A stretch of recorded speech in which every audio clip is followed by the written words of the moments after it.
Di tahun 2004, ada 3 koper berwarna hijau tua yang ditemukan secara terpisah nih di sekitaran Teluk Chesapeake di dekat pantai Virginia, Amerika Serikat. Waktu koper pertama ini ditemukan, ternyata saat dibuka, koper ini tuh justru berisi kaki manusia. Kaki milik siapakah ini dan bagaimana sampai kaki ini ditemukan? Aku akan bahas kasusnya kali ini, tapi sebelum itu, hai, namaku Cindy, selamat datang di ruang ceritaku, di mana aku biasa berbagi cerita-cerita yang menurut aku menarik, mungkin juga menarik buat kamu, so jangan lupa buat share video ini kepada teman-teman kamu yang suka dengan pembahasan yang sama, dan jangan lupa juga buat klik tombol subscribe. Sebelum lebih jauh kita membahas tentang kasusnya, pertama-tama aku bakal memperkenalkan kalian dengan sebuah keluarga, yaitu keluarga Maguire. Nah, keluarga ini terdiri dari 4 orang. Ayahnya bernama Bill Maguire dan istrinya bernama Melanie Maguire serta 2 orang anak mereka. Pasangan Maguire ini tuh bertemu ketika mereka tuh bekerja di tempat yang sama, yaitu di sebuah restoran. Dan setelah menjalani hubungan beberapa lama, akhirnya kedua pasangan ini pun memutuskan buat menikah di tahun 1999. Semua orang yang datang ke pesta pernikahan itu melihat bahwa pernikahan mereka adalah pesta yang luar biasa mewah. Dimana di sana juga semua orang bisa ngeliat nih, kalau Melanie sama Bill itu benar-benar bahagia. Mereka seperti pasangan yang cocok satu sama lain karena terlihat saling mencintai. Dan setelah menikah ya, Melanie ini memutuskan buat keluar nih dari pekerjaan sebelumnya di restoran dan menjadi seorang perawat. Begitu juga sama Bill, dia memutuskan buat keluar juga nih dari restoran tersebut dan beralih profesi menjadi programmer komputer. Tapi ternyata walaupun Bill terkenal baik banget dan ngeratuin Melanie banget waktu mereka pacaran, kenyataannya pada waktu mereka menikah, Bill baru menunjukkan sifat aslinya. Dimana ternyata Bill ini tuh gampang banget naik darah dan gampang banget marah. Dan ternyata Bill ini juga suka banget dan kecanduan banget sama judi. Bill juga ternyata orangnya tuh ambisius banget. Dia tuh bener-bener all out tentang apa yang pengen dia dapetin. Tapi masalahnya kalau dia gagal ngedapetin apa yang dia mau, dia tuh orangnya gampang banget frustasi. Dan kalau dia udah sampai titik itu, yang jadi korbannya adalah Melanie, istrinya. Melanie tuh bakal dipukul sama si Bill ini sampai akhirnya Melanie tuh ngerasa kalau dia tuh udah capek banget sama rumah tangganya sama Bill.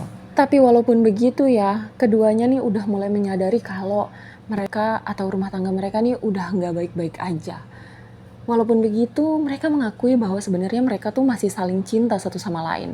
Maka dari itu, keduanya memutuskan buat memperbaiki hubungan mereka. Bagaimana caranya? Dengan memiliki anak kedua. Ya, waktu itu saat kejadian-kejadian gak menyenangkan ini terjadi dalam rumah tangga mereka tuh baru memiliki 1 orang anak. Dan setelah itu mereka memutuskan buat menambah anak, berharap bahwa keluarga mereka tuh bisa kembali harmonis seperti awal pernikahan mereka dulu. Dan selain menambah anak ya, ternyata keluarga Maguire ini tuh memutuskan buat membangun rumah baru untuk keluarganya yang jauh lebih besar. Dari tanggal 28 April tahun 2004, Bill ini tuh dengan bangganya mengatakan kepada semua teman-temannya kalau dia tuh bakal pindah bersama keluarganya ke rumah barunya. Yang Bill nggak pernah tahu ternyata di hari yang sama, Melanie ini memiliki tekad yang bulat buat minta cerai sama Bill. Dan tentu aja ya, keinginannya Melanie ini bikin Bill itu naik darah. Dan pada malam itu di tanggal 28 April tahun 2004 terjadilah nih pertengkaran hebat di antara Bill sama Melanie. Pada hari itu Bill ini memasukkan dry seed nih ke mulutnya Melanie. Selain itu ya, Bill juga bahkan memukul wajahnya Melanie tuh dengan sangat keras. Dan karena dia merasa terancam ya, Melanie ini membawa anak sulung yang emang sedang berada dekat dengannya itu masuk ke dalam kamar mandi dan mengunci pintunya dari dalam. Dan keesokan harinya dengan tekad yang semakin bulat ya, Melanie tuh mendatangi pengacaranya buat mengajukan cerai. Pada tanggal 5 Mei tahun 2004, koper pertama nih yang berisi kaki manusia Dia ditemukan mengambang di dekat pulau buatan Chesapeake Bridge Tunnel oleh 2 orang nelayan dan 2 orang anak. Pada penemuan pertama ini, pihak kepolisian tuh langsung melakukan penyelidikan. Kemudian di tanggal 11 Mei di tahun yang sama, koper kedua yang ukurannya jauh lebih besar ditemukan di pantai Fisherman Island. Yang menemukannya kali ini adalah seorang mahasiswa yang sedang membersihkan sampah di pantai. Nah, koper ini ternyata berisi bagian kepala dan bagian badan. Bagian kepala ini ditemukan 1 luka sementara di badannya ditemukan 2 luka di bagian dada. Kemudian koper ketiga yang ukurannya jauh lebih kecil juga kembali ditemukan. Dan di dalam koper ini tuh berisi lengan. Koper ketiga ini ditemukan mengambang di air dekat pulau buatan keduanya Chesapeake yang jaraknya tuh nggak jauh sama penemuan koper pertama dan koper kedua. Walaupun ketiga koper ini udah ditemukan dan seluruh bagian tubuhnya udah lengkap ya, tapi pada saat itu karena udah terendam di air selama beberapa waktu, dan ini tuh nggak bisa dikenalin. Tapi polisi juga nggak tinggal diam ya, mereka tuh berusaha melakukan rekonstruksi wajah dan pada akhirnya mereka tuh mengenali bahwa korbannya ini adalah Bill McGuire. Waktu pihak kepolisian ngabarin Melanie nih kalau suaminya Bill ini udah kehilangan nyawanya dengan kondisi yang mengenaskan, ternyata reaksinya Melanie tuh nggak kayak orang yang berduka banget gitu. Dia kelihatan kaget tapi kayak yang dibuat-buat gitu. Dan waktu pihak kepolisian nanya ini sama Melanie, kira-kira siapa nih orang yang nggak suka sama Bill? Lalu Melanie ini bilang kepada pihak kepolisian kalau suaminya ini suka banget main ju. Dan kemungkinan ya suaminya ini tuh berhutang sama seseorang dan gak bisa melunasi hutang itu. Dan pada akhirnya menghilangkannya Bill ini. Nah akhirnya tentu aja pihak kepolisian itu melakukan investigasi ya. Dan dalam penyelidikan ini ya, pihak kepolisian tuh menemukan beberapa kejanggalan yang terjadi dalam kasus yang satu ini. Kejanggalan pertama adalah Melanie sang istri ini tuh gak pernah mencari atau melaporkan suaminya ketika suaminya itu nggak ada di rumah lebih dari 1 minggu. Kejanggalan kedua adalah ketika pihak kepolisian ngabarin nih ke Melanie kalau suaminya meninggal. Melanie tuh emang nangis gitu ya, tapi polisi nggak ngeliat nih 1 tetes air mata pun yang keluar dari matanya Melanie waktu mendengar kabar suaminya. Yang terjadi justru Melanie itu kayak grogi gitu loh. Kejanggalan ketiga adalah walaupun pihak kepolisian udah ngasih tahu nih ke Melanie kalau suaminya itu udah meninggal, Melanie tuh nggak pernah nanyain di mana dan bagaimana kondisi jasad suaminya. Kejanggalan keempat adalah menurut beberapa temannya Melanie ya, waktu Melanie ini diucapkan bela sungkawa nih sama teman-temannya tentang kematian suaminya, Melanie tuh nggak kelihatan sedih sama sekali. Dia tuh kayak yang oke, life must go on, tapi yang bener-bener udah kayak nggak sedih sama sekali. Kejanggalan yang kelima adalah adanya selimut medis nih yang menutupi jasadnya Bill. Dan ternyata ya selimut itu adalah selimut rumah sakit tempat di mana Melanie ini bekerja. Dan setelah digali lebih dalam ya, pihak kepolisian ini juga menemukan bahwa ternyata Melanie ini memiliki hubungan gelap dengan salah satu dokter yang ada di tempat kerjanya. Dokter tersebut adalah Dr. Miller.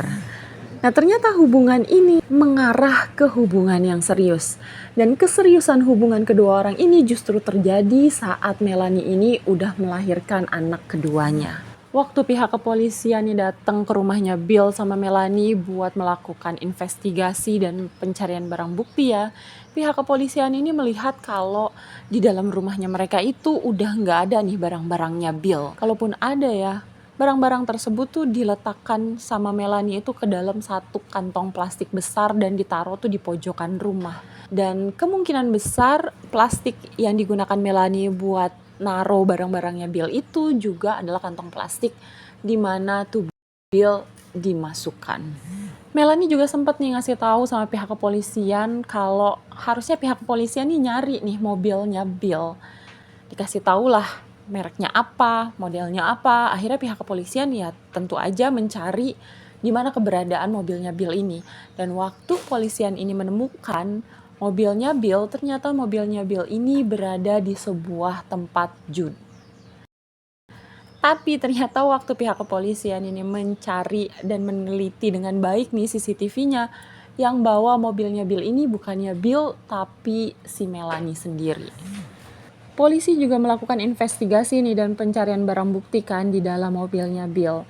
Nah, waktu mereka menggeledah mobilnya Bill, mereka tuh menemukan sejenis obat penenang berupa hydrate dan 2 buah jarum suntik.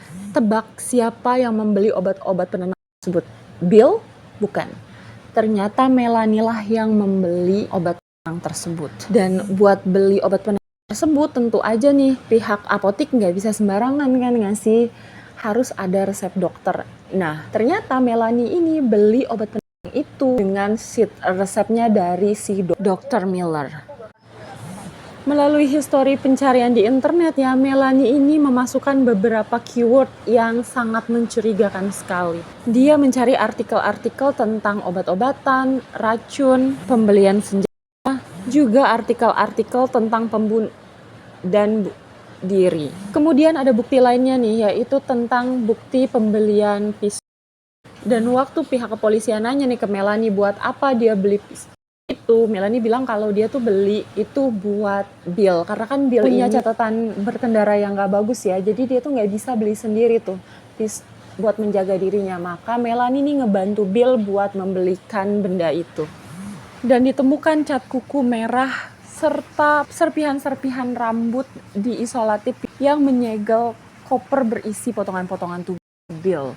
Dan waktu diperiksa sama polisi, ternyata rambut-rambut tersebut adalah rambut-rambut miliknya Bill sama miliknya Melanie. Kemungkinan ya Melanie ini memasukkannya Bill ke dalam koper itu di tempat yang memang banyak rambut-rambut mereka bertebaran. Ya kemungkinan besar adalah di kamar mandi rumahnya mereka. Dan walaupun semua buktinya ini udah tertuju kepada Melanie, tapi di persidangan Melanie tetap kekeh nggak mengakui melakukan hal tersebut. Kenapa Melanie bisa kekeh banget kalau dia nggak melakukan itu? Karena memang nih pihak kepolisian belum menemukan senjatanya. Dan walaupun Melanie ini bersikukuh setengah mati mengakui bahwa dia tidak ada hubungannya dengan kematian suaminya Bill, pada akhirnya pihak kepolisian tetap menangkap dan memberikan tuduhan kepada Melanie atas meninggalnya suaminya. Dan akhirnya di bulan Juni tahun 2005, Melanie ini didakwa dengan pembunuhan tingkat pertama. Itu tadi sebuah kasus yang memiliki plot twist ya nggak sih? Karena aku pikir yang kehilangannya dalam kasus ini Melanie, karena dia tuh korban dari kekerasan suaminya. Tapi ternyata justru Bill lah sang suami yang kehilangannya. Tapi menurut kamu apakah mungkin nih Melanie yang seorang perempuan bisa melakukan kejahatan serapi ini? Ataukah mungkin ada campur tangan orang lain misalnya Dr. Miller? Kalian boleh bertukar pendapat di kolom komentar. Dan terakhir jangan lupa kalian klik tombol subscribe dan dadah!